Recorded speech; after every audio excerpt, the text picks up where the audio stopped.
There are mysteries in the spirit. Mysteries.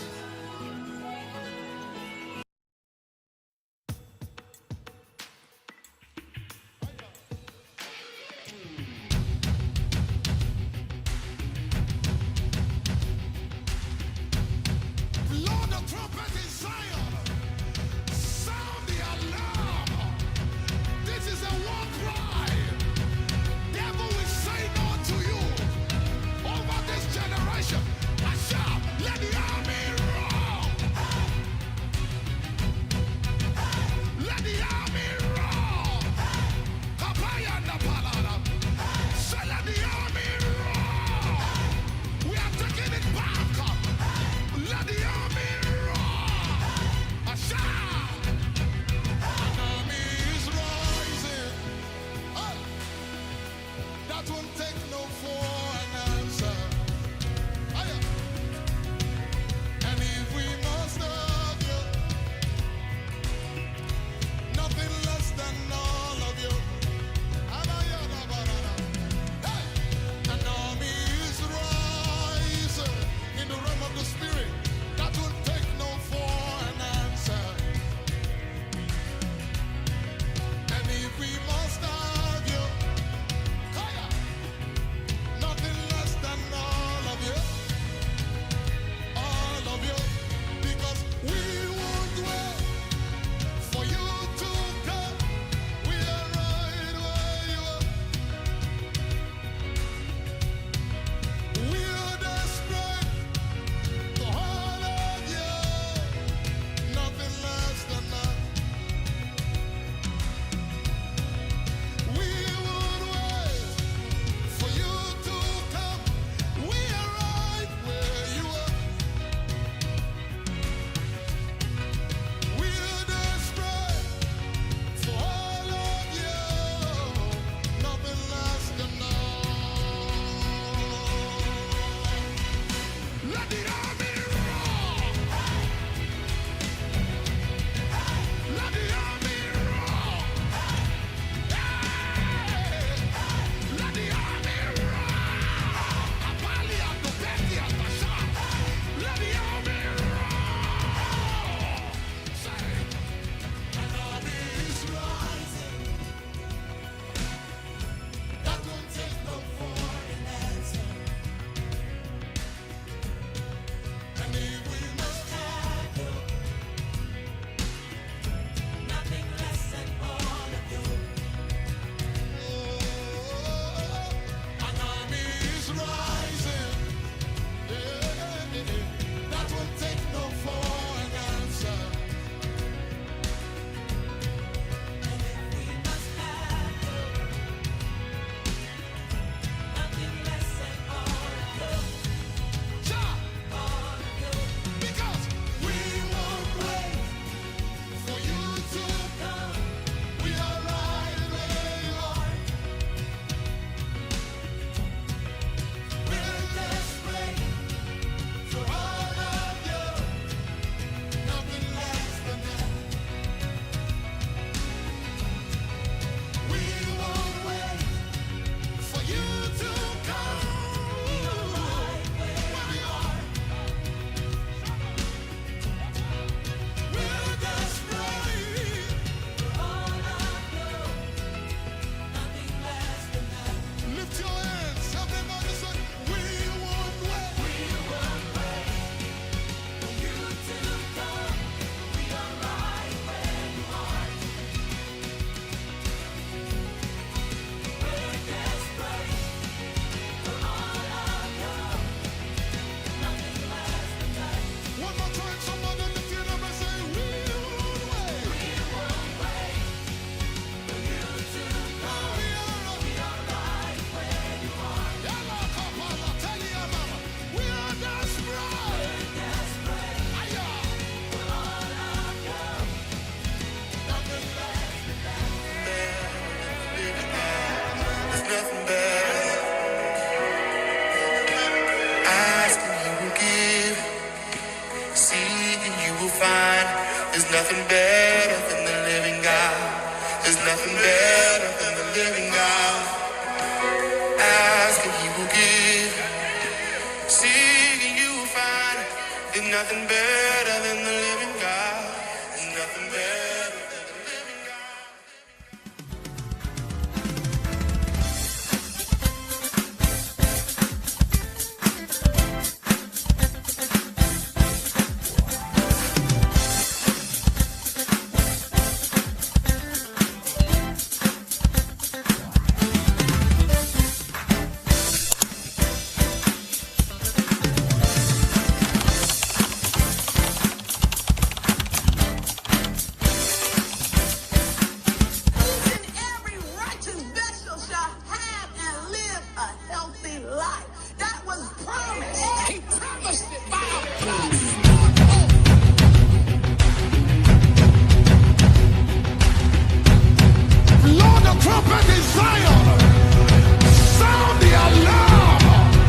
Good evening, everybody. Welcome to the broadcast. We're so glad you could join us this evening. There's just excitement. Yes, there's excitement. Excitement, and I'm glad that you guys can join us. We weren't on today. Earlier this morning, there was some traveling that we were involved with and taking care of some things, but we're back. So let's go ahead and recap because there's some of you that are watching from back east, and we want to get right into it. Today, we're going to come on and talk about the book of John. The book of John is so vitally important because it's very important that you understand the layout of the scriptures. Why? Because the layout of scriptures will help you understand the timetable, help you understand the fig tree. It help you understand when the sixth trump is going to come, when the seventh trump is going to hit. But more importantly, it help you understand how Yahusha was absolutely dealt with everybody along the way his journey. Mm-hmm. Okay, and that's more important than anything, because you realize the Canaanites took the Bosora and took the scriptures and they scrambled it up. In other words, threw things in certain positions when it wasn't, took things out of season. It was funny. In fact, where I was in a certain location, and I walked into, and this is totally, it has a lot to do with what we've been studying. And I walked into a farmer's market, and I noticed that the lady had figs there. Mm-hmm. And so I said, how much do you know about these figs? Right? And she started telling me about the figs. Mm-hmm. I said, what kind of figs are these? Because figs are supposed to harvest in September. Mm-hmm. And she stood back and she went, yeah, they are supposed to harvest in September. So what you working on? She goes, but these are black figs. She gave a name for it. She says these ones are black figs. Why they be black? No, that's what they call it. She called them black figs. Black figs, like yeah. She says, but she goes, they're starting to harvest, but they're not fully harvested. So what's black fig? Yeah, I don't know. So she said it was a black fig. Well, she could have just said, well, these were harvested in the beginning. She says, but she knew that the real figs don't harvest till September. Right, the real. So I was just like, I said, oh, these are figs, but why are they hard? Right. How'd you guys harvest these figs when figs don't harvest until September? Well, I said, are these, what kind of figs are these? Mm-hmm. She went, oh, well, yeah, they don't harvest till September, but these ones right here. So black figs means she manipulated the figs. Manipulated the figs, So it's not. Yeah, because they were dark, they were green, and they were scaly, and they didn't even look right. Mm-hmm. They didn't even look right at all. Right. Mm-mm. Yeah. And she couldn't even give me one for free. I didn't want one. She just want to try. No, it's not. I don't even like figs. But yeah. I was like, no, I don't want to eat one of them figs. The figs out of harvest. Yeah. Yeah. And then I said, let me teach you something about the fig. I said, and I held up her fig, and the stem was sticking straight up still. So how is she even harvest? Yeah. So I said, you see this stem right here at the top of this? The stem is supposed to be bent like that. Mm-hmm. I said, do you know why it's supposed to be bent? She said, no. I said, because all figs bow before they harvest. So she over there selling figs and know nothing about them? Yeah, you don't even know that the fig has to bow, the top of the fig. The stem. Yeah, the stem has to bow. So anyway, again, welcome everybody to the program. Glad that you could join us. Let's go ahead and I'm going to recap the first portion of of the book of YAHUAH. And again, remember that the book of YAHUAH, it comes after Malachi. Now, you have to understand that the book of John is referring to Genesis or the Bereshit. It's referring to the beginning. So it's just John showing up on the scene 6 months older than his cousin, Yeshua, and he's describing how he is a representative of the light, which is Yeshua. And the three things that will make this so important to us, especially when it comes down to of the traditions of men, is when we look at verse 10. So now we went through this, but I'm going to read this to you. Okay? You want me to go to here? Is that what you want? Okay. Read a few scriptures and then I'll all right. Okay. And it says... he just got through eating his meal. I know. I'm just going... Okay. Verse 10. Well, I'm going to start in verse 9. Verse It 9. says, and he was the true light, which lightens every man who came unto the world. Verse 10, he was in the world, and the world came to be through him, and the world did not know him. He came to his own, and his own did not receive him. He came to his own, and his own did not receive him. That happens now. But as many as received him, to them he gave them the authority to become the children of the Creator, or the children of Elohim. And to those believing in his name, not believing in Christianity, not believing in Baptist, Methodist, Presbyterian, believing in his name. It didn't even say believing in his existence. It didn't even say believing in being Hebrew. It didn't say believing in the Bible. It says he gave those authorities for those who believed in his name. Right. It didn't say he gave people authority that believed that they were Christians. He didn't say he gave people the authority that believed that they were saved. Right. He didn't give them authority. It says the only people he gave authority, those that believed in his name. There it is right there. Believing in his name, and that's what it says. And then it describes it. Remember the three categories. And who were born or who were begotten, not because of the blood. Right. Not because of their bloodline. Not the desire of their own flesh. Right. So they couldn't even put forth their own desire. And or the desire of man. So not even the will of somebody who you're like your family members that you want to get saved or you want to introduce them to. So your way is not going to help them. So no blood. No blood. We have no blood. No desire. We have no desire.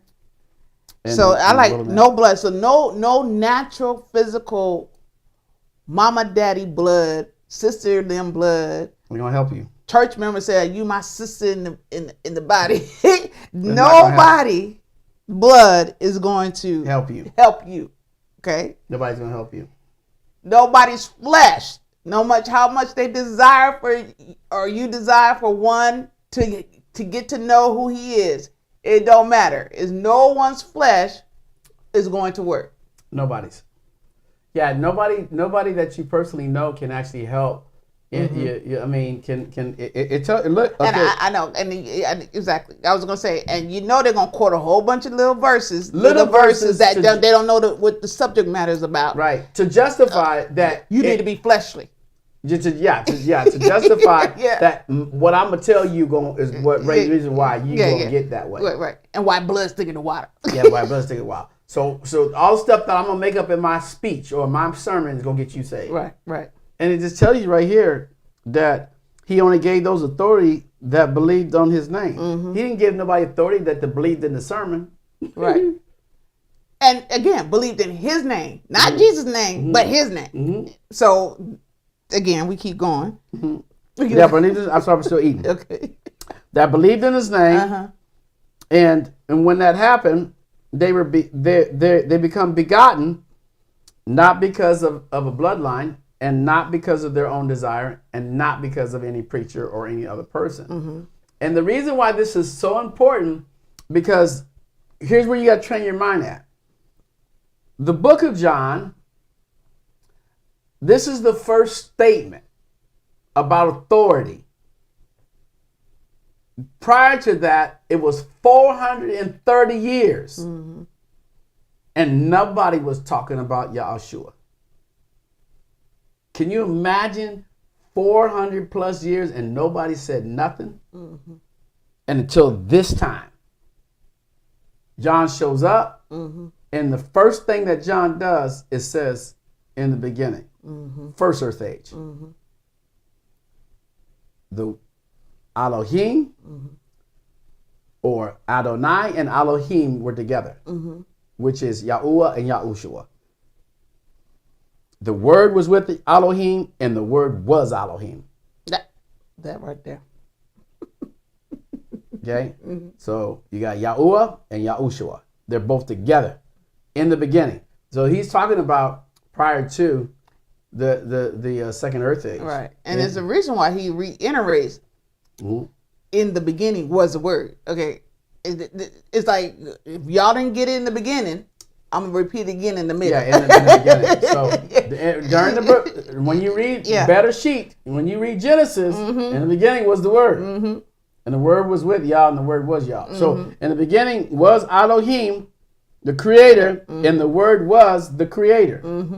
That's it. And he just ain't no other Billy Wilson words. Yeah, right.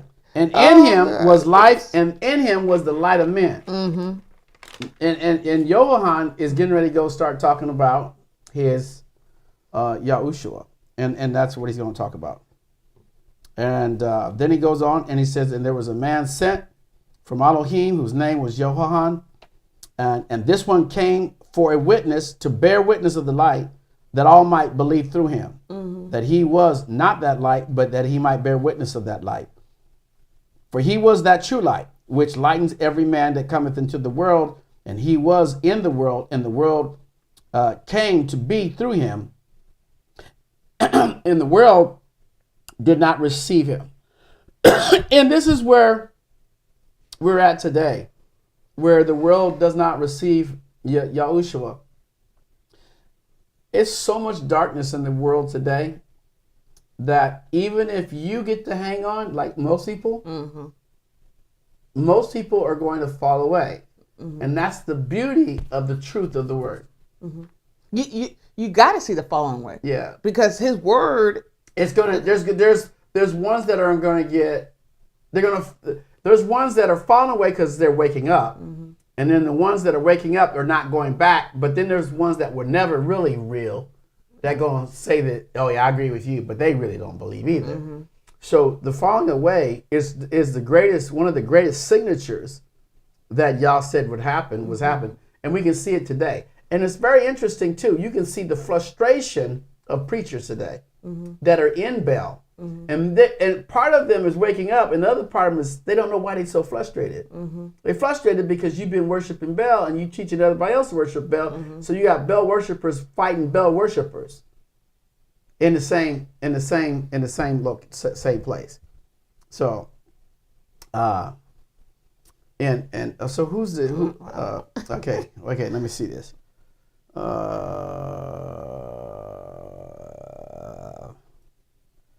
All right. Okay, Shannon. Wait, who? Okay, we got. What? Yeah, I know. I was gonna say. I was trying to. You trying to do what? Because you didn't finish your sentence. You saw that about the. Yeah, I just saw something. I don't know. Oh well. It was making a statement. It was making a statement. Okay. Anyway. Yeah. Anyway. But that's what you have. Okay. And so, when in the last days you're gonna have all that type of stuff that, like, even like this person, people want, it's just going to keep going. Yeah. And you're supposed to understand that it's supposed to happen. And I ain't going to entertain it. And it's like, okay, well, whatever. Whatever. Okay. And then, but at the end of the day, that's what you have. That's what you have. So when you think about it, it says that, but as many as received him, to them he gave the authority to become the children of Elohim, and those that believed on his name. That's what I'm talking. And so there is what there is what you would call those that are going to believe in his name in the last days, and that's what we're going to see. And so I'm looking forward to going into chapter 2 on Sunday. And we're going to get into chapter 2 because chapter 2, chapter 3, actually chapter 2 all the way through chapter 8 is where you're going to get the full balance of it at. Okay? And then when we start going through the Johns, what's up? But I'm just laughing because... Yeah, when you start going through all the Johns, the first John, second John, the third John, then that's where you're going to see the first, second, and third earth age. And you're going to see... There's a language that you got to grasp that you could only grasp out of the Besorah. Right. And that's where you find it at. And you know, wait till we get to the part where you're going to see where when Yeshua was baptized, okay, and John's going to get into this. And you're going to see that all that, all that they said, oh, the sky opened up and the Father spoke from above. None of that happened. Right. And then, but that's in King James Version. And also in King James Version, on Yeshua with the wine, how they described it in the King James. That didn't happen. And so there's a lot of that didn't happen. Right? And then the money changers. Oh, you made my place, my Father's house this, and it should be a house of prayer. And that didn't happen. That didn't happen. He never said that. Never said it. King James said that. Constantine said that. So there's a lot of things that were said. But John sets the tone. And I think that if we just stop there before we go to chapter 2, we got to stop there and we got to hold on to the book of YAHUAH. Now, you understand, the book of YAHUAH, it is his language. But Lazarus is the one that wrote it. So Lazarus wrote it. So Lazarus is watching YAHUAH. Isn't it funny, though, that his cousins are involved with part of the history of Yeshua himself? Yeah. Yeah, John. Right. Lazarus was a distant cousin. Yeah. I'm just saying, like, people don't realize that how it's actually written and why they're able to detail. It says here, the identity happens to be the younger brother of Miriam and Martha, whom Yeshua raised from the dead. And you will see this to be true as you read it carefully to the end of the account. And what was his name? It happened to be Eleazar, which means Elohim helps. That's his name. Commonly called Lazarus. Commonly called Lazarus. Yeah, commonly called Lazarus. And so Lazarus was raised up. Nobody even had to figure out what was Lazarus doing after he got raised up. They had like what? Yeah, he just died like the next day? Just like they talk about, they don't think about Joseph. Yeah. And so, and so you have to understand that this is why it was so profound for the writers in those latter days to make sure that the writings were misplaced. Because if you got the books all mixed up and you don't know the emphasis is on the name and not the statements, and then yet the name determines the statement. Because if you know the name, you will expect the name to have a certain statement, but if you actually go off the statements, then King James got you. So King James will come in and do what he's got to do to get you off, and you'll be on a whole entire different subject matter. Okay, you right? Okay. So, and so be it. So in the beginning was the Word was with Elohim, the Word was Elohim. And so this is where we're going to pretty much stop here and then prepare our hearts for next Sunday. So we want to come back on here tonight real short and let you know what was going to come about. And again, we send out notices on the channel, let you guys know that when we're going to be live and when we're not. And we sent that notice out today as well. But more importantly, think about the three things. It ain't about the bloodline. Okay? It ain't about your desire. It was always Yah's desire. And so since you're attracted to Yah's desire, that's what you're feeling today. That's what you're coming on, the will of Elohim. And so be it. So tonight we want to come on here and share that with you. We know that many of you will tune in a little bit later and to the broadcast, and we want to thank you in advance for all that you do. And we believe that if this ministry has been a blessing to you, you also will be able to go ahead and give and receive at your free will. And always look up to heaven. In other words, heaven is on the inside of you, but just believe that Yah, his voice and his voice alone is the one that has called you. And so it's very important to always acknowledge him in all that you do. And then the Ruach HaKodesh, it will guide you and lead you where you need to be. So we're Mark and Ken. We're going to sign off for now. And we want to thank you for joining us on this short message on this Sunday evening. Have a great, not a week, a few days. And give Yah all the praise and the glory. All of it. And take that communion too. You got to make sure you got to take that communion. Take that communion. But remember, we're going to come back in the book of John chapter 2 next time we see you. And remember these words: if you be in the Mashiach, then you're Abraham's seed and an heir according to the promise. Be blessed, and we'll see you again. Bye-bye. There's no